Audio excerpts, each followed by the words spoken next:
Today, we preview the two best defensemen on the Dallas Stars, Miro Heiskanen and Thomas Harley. And if they are separated this season, how will it affect one another? We break it down next on Locked On Stars.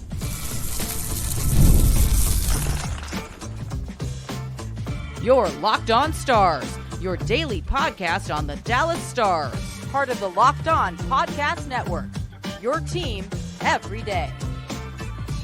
Howdy, Stars fans. I'm Joey Erickson, former producer of 105 Through the Fan. Please be sure to subscribe. We are free and available wherever you get your podcasts and on YouTube. And as always, thank you so much for making us a part of your day and making us your first listen. Today, we continue our season previews with the two best defensemen on the Dallas Stars, Miro Heiskanen and Thomas Harley. We saw last season, Harley and Heiskanen created the super pairing for head coach Pete DeBoer, but it looks like they are going to be separated this season. How will that affect one another? Because last year, Heiskanen and Harley were dominant on the offensive end, but even more impressively in their own end defensively. Some of the numbers I'm going to throw out there may shock you. They were incredible together, which is maybe even a bit of an understatement. So we're going to break it all down today, how we're feeling about Heiskanen and Harley this season. Drop a comment below, drop a like, hit the subscribe button. Never miss an episode of Locked On Stars. Today's episode is brought to you by FanDuel. Place your first $5 bet and you'll get started with $200 in bonus bets guaranteed. Visit FanDuel.com to get started. So we begin with Miro Heiskanen. As many of you know, my favorite player on the Dallas Stars. Completely love his game. And I just have this feeling it's going to be a big season for number 4. Number 1 is it looks like they're going to get him on his strong side. And we've seen a little taste of it in the preseason playing alongside Matt Dumba. The last preseason game Miro was in, he scored a goal in the contest, and it just opens up so much more offensive ability for Miro. We all know what he is defensively. He's going to be a top 5 defenseman in the NHL, and he's top 5 all around as well. But putting him on his strong side gives him the opportunity to create more time and space for himself and others. And you got to look at it in the preseason when he picks up a puck off the sidewall, he can finally cut to his forehand, because when he's on his weak side, players, wingers, defensemen are always going to force him to his backhand. And that makes it very difficult for him not only to get shots on net, but to make plays for others. It's much easier to make a pass on your forehand than it is your backhand, as you could imagine. Now he can cut outside, which he always wants to try to get interior, but if he is pushed to the outside, he's on his forehand and he can make plays. The slit passes into the slot for a one-timer, whether that's Johnston or Stankoven. I think you're going to see quite a bit of that. Plus, he can hold on to the puck longer, and we saw this as well. An example of him carrying the puck all the way around the net. He circles the cage. He can play it up top to Dumba, who can give it back, and then they can create offense that way. Heiskanen is going to benefit so much by being on his strong side, and my prediction is he's a point-per-game player this season. He has it in him. He finished with 54 points last season, and he didn't he didn't pick up as many power play points as he did in the year where he broke the franchise record with 73 points on the back end. I think he's going to be an absolute menace on the power play this season, but more importantly, he's going to pick up a lot more production 5-on-5 with him being on his strong side. His goals forward percentage was 53% last year, and that was the third highest of his career. In that 73-point campaign, it was 59.1, and the Stars' power play was humming, and so was Miro. I think he's going to be a lot better on the man advantage this season. The Stars ran into some slumps, but I just think him being on his strong side, and I know I've been hitting this all summer long and trying to hammer this nail, but I think it's really, really important, not only for Miro, but the Stars. It allows Miro to be his best self, and he's already incredible.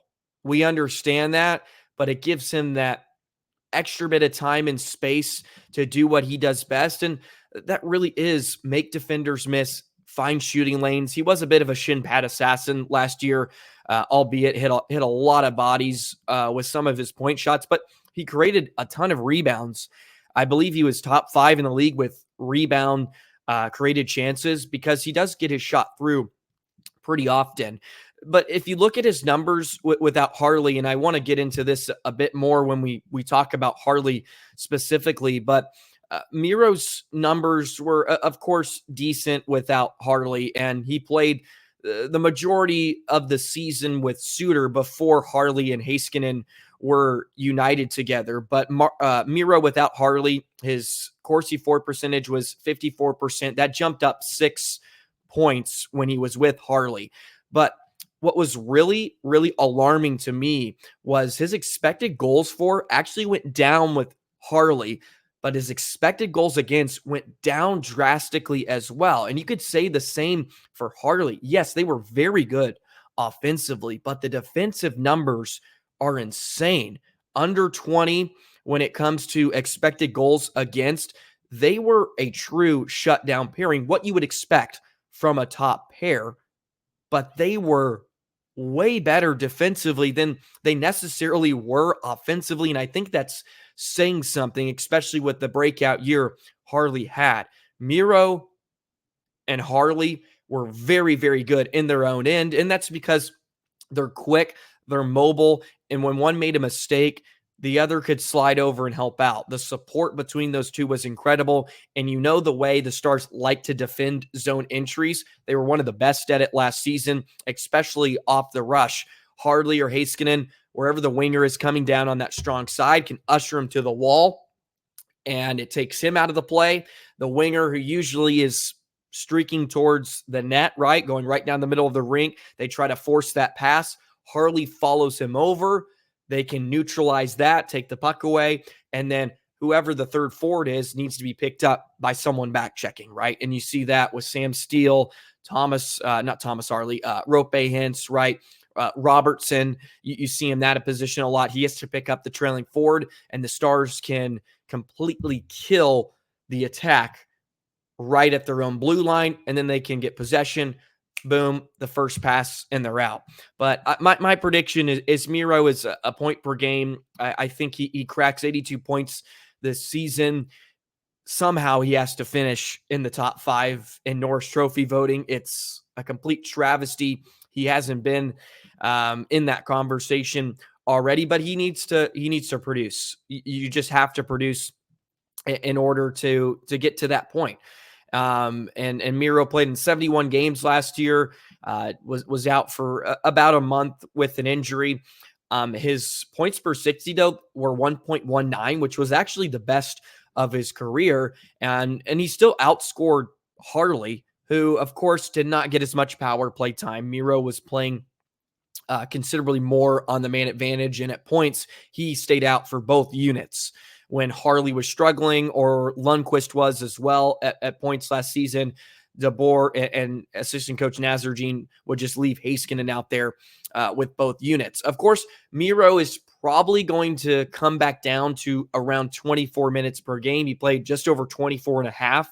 In that year where he hit 73, he was playing over 25 minutes a game. And they don't want to do that to Miro. He doesn't have to be on the PK as much. They're going to take some of those minutes away. I would expect the same, even though at points during last season when they struggled, it's like, come on, put your best defenseman out there to kill penalties. But they're going to save a lot of that for Matt Dumba and Lyubushkin, who can sort of fill in that role along with Esa Lindell.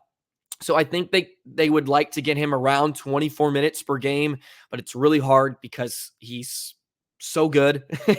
And when you need a goal, or you need to close out a game, number 4 is going to be out there 95% of the time. So, and his postseason run was really stinking good too. And I've made note of this multiple times.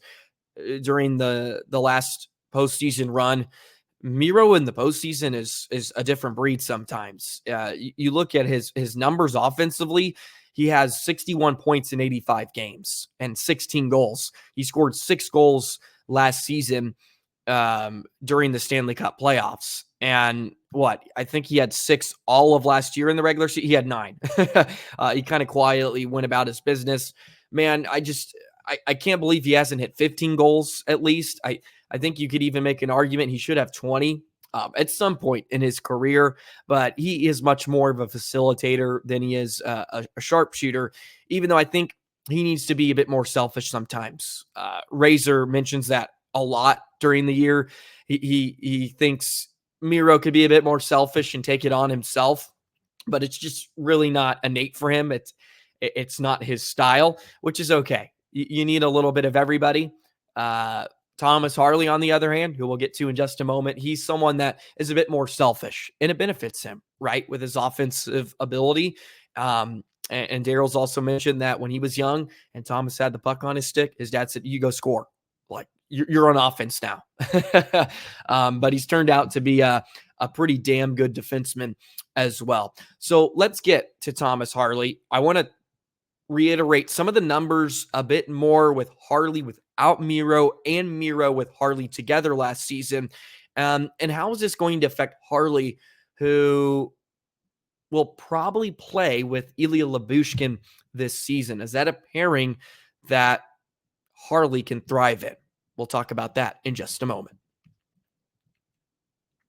Today's episode of Locked On Stars is brought to you by Game Time. Game Time has a new feature called Game Time Picks that makes getting tickets for your favorite live events even easier. And Game Time Picks filters out all the fluff to show you only incredible deals on great seats, so you don't have to waste time searching through thousands of tickets. You've heard me talk about it. Use code LOCKEDONNHL for $20 off your first purchase. Go ahead and download Game Time. It is free. It's available on your smartphone. And go ahead and create an account and get tickets to Stars games this season, Dallas Cowboy games, concerts, theater, comedy, you name it. Game Time has it. And go ahead and use Game Time Picks so you can see the best deals. Take all the guesswork out of buying tickets with Game Time. Download the Game Time app, create an account, use code LOCKEDONNHL for $20 off your first purchase. Terms apply. Again, create an account, redeem code LOCKEDONNHL. That's LOCKEDONNHL for $20 off. Download Game Time today. What time is it? Game time.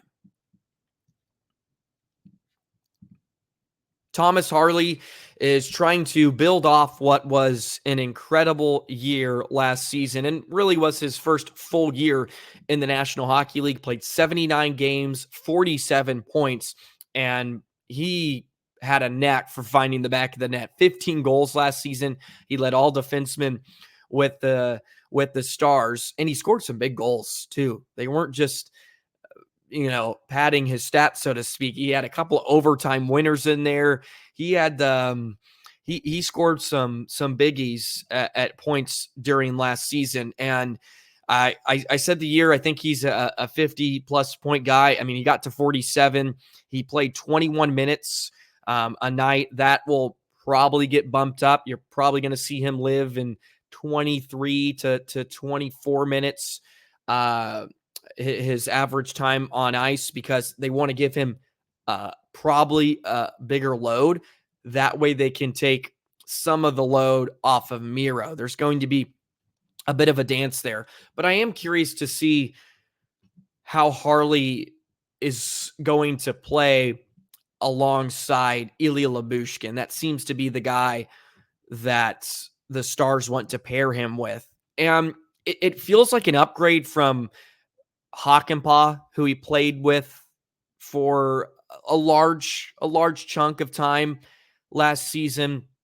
He did play alongside Lindell as well, which was a fine pairing. I mean, I think Harley and Lindell complemented each other a lot better than he did with Hakanpää. And Lyubushkin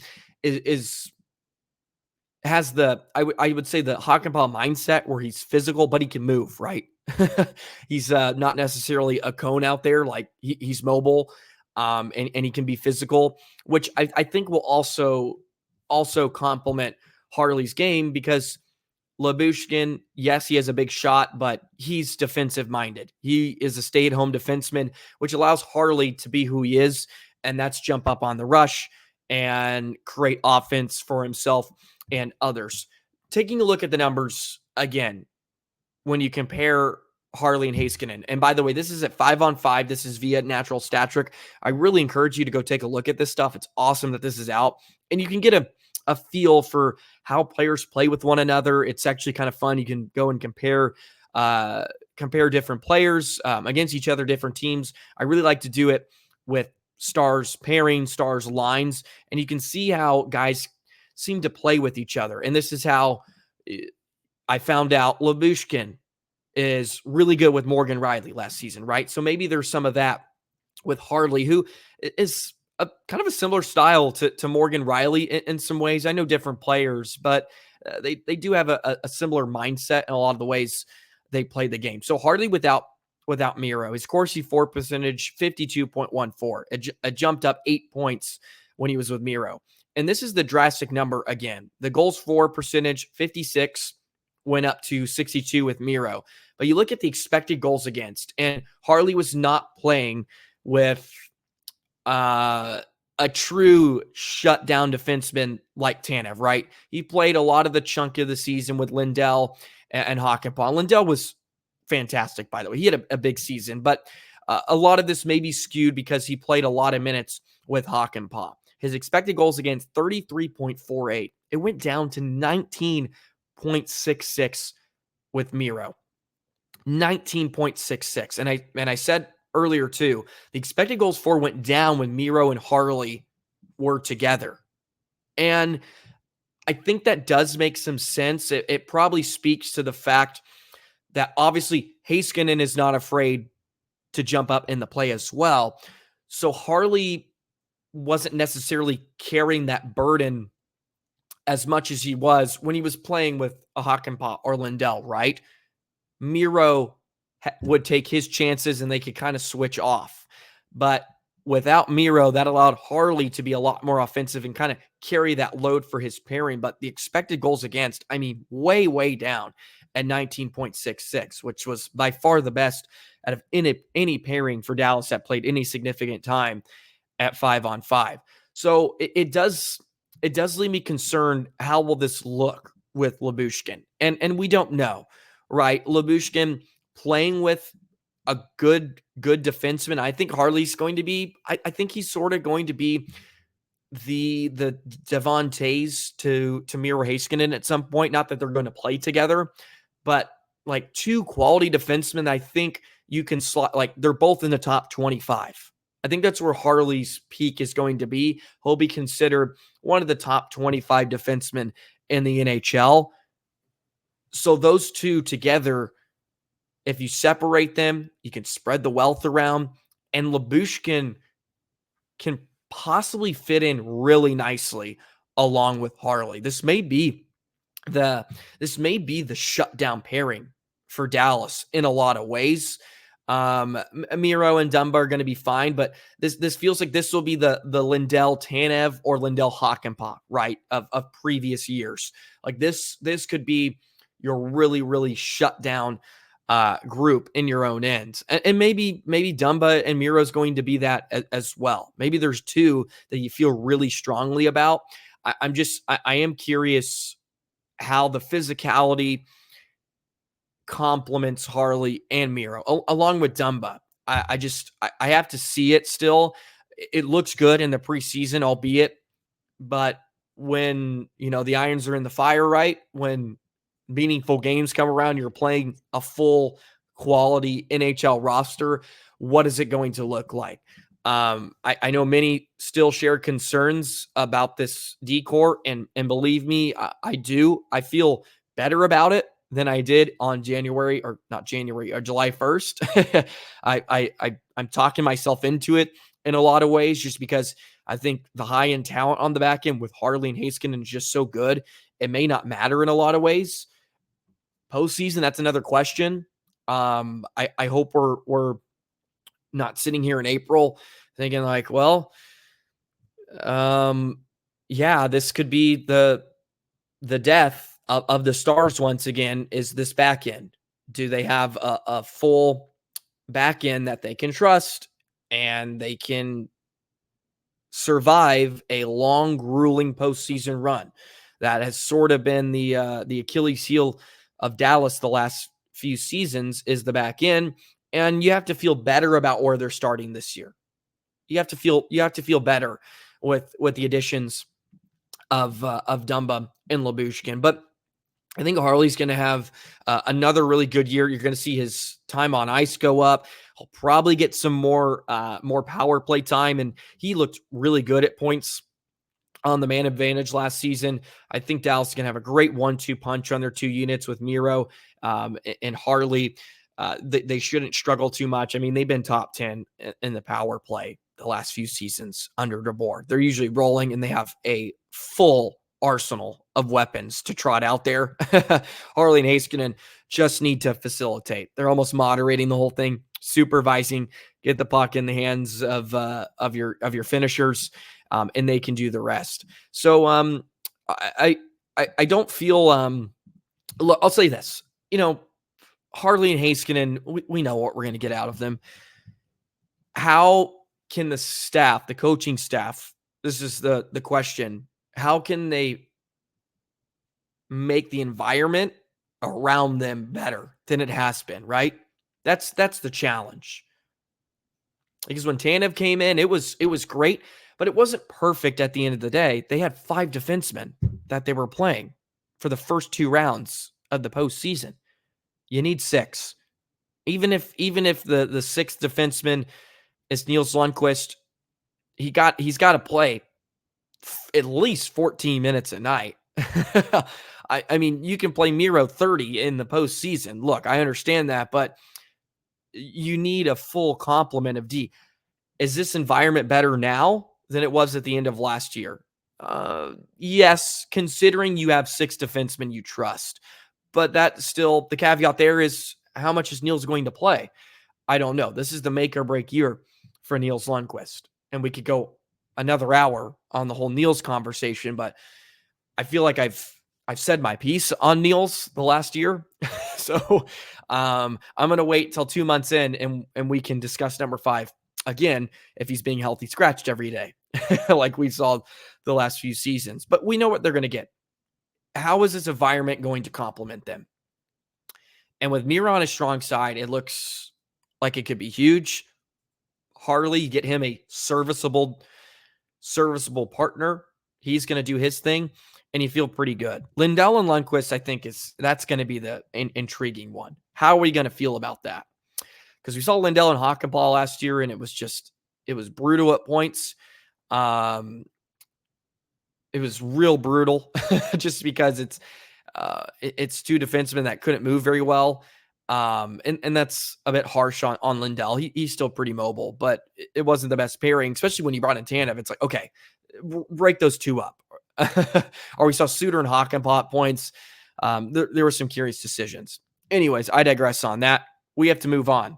But yeah, how's this environment going to suit the 2 best defensemen on the Stars, Heiskanen and Harley? Or do we see them kind of cut the cord early and they go back to the super pairing? That is always a possibility.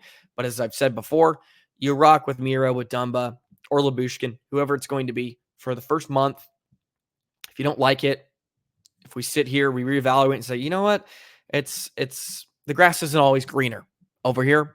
We can move back to Heiskanen Harley and go from there.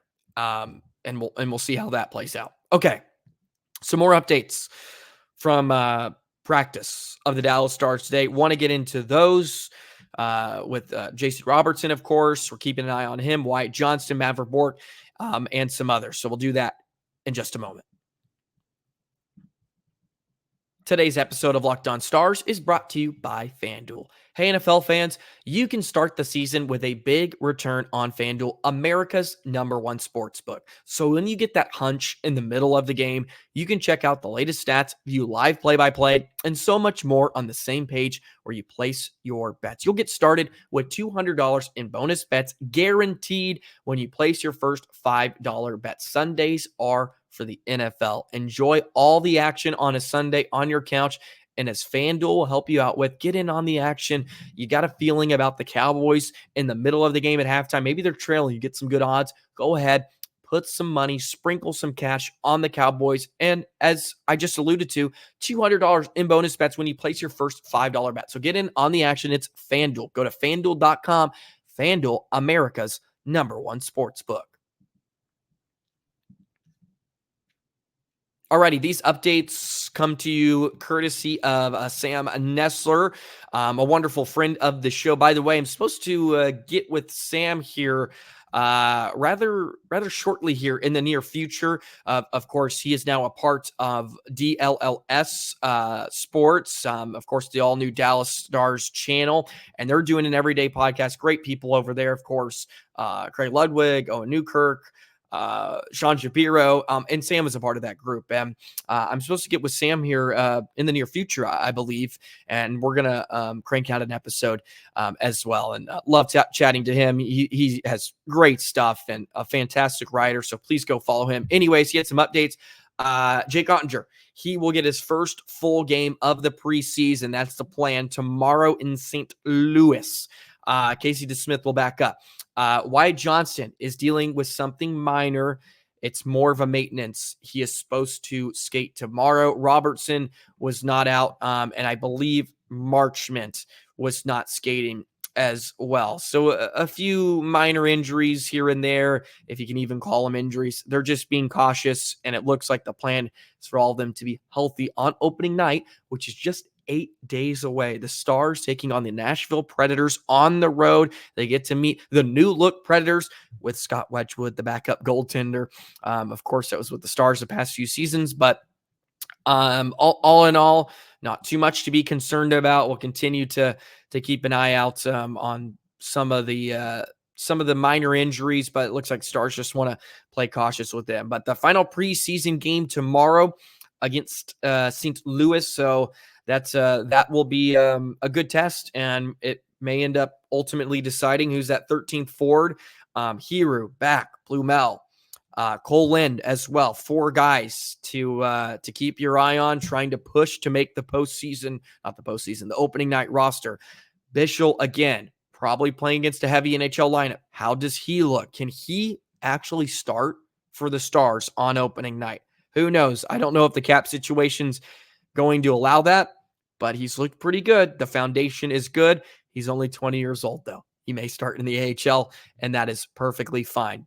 Don't want to shatter anybody's confidence. So those are some updates from practice. Just a few for you as we wrap up a Wednesday episode of Locked On Stars. As always, thank you so much for the love and support. Hit that subscribe button. We're almost to 2,500 subscribers. I would love to get there before opening night. I know it's going to be tough. I need like 350 more, and we only got 8 days, but I really appreciate it. Let's continue to boost up that number. You guys are awesome. You guys are awesome. Please continue to leave your likes and your comments about what you're looking forward to. It's been a lot of great stuff. I love reading through those and liking your guys' comments and enjoy engaging with you guys, because that's what we're here to do, man. We're here to discuss Dallas Stars hockey every single day. Man, it's a good time. It's a good time of year with hockey in full swing. The summer was brutal, man. Summer was brutal. Just not a lot going on, and now it's in full swing and could not be happier. Anyways, that'll do it for another episode of Locked On Stars. Friday, actually tomorrow, I think, no promise, Thursday or Friday, crossover episode with Locked On Wild. Seth over at Locked On Wild. That'll be an absolute blast. So be on the lookout for that. And enjoy the rest of your Wednesday, and we'll see you tomorrow. So long, Stars fans.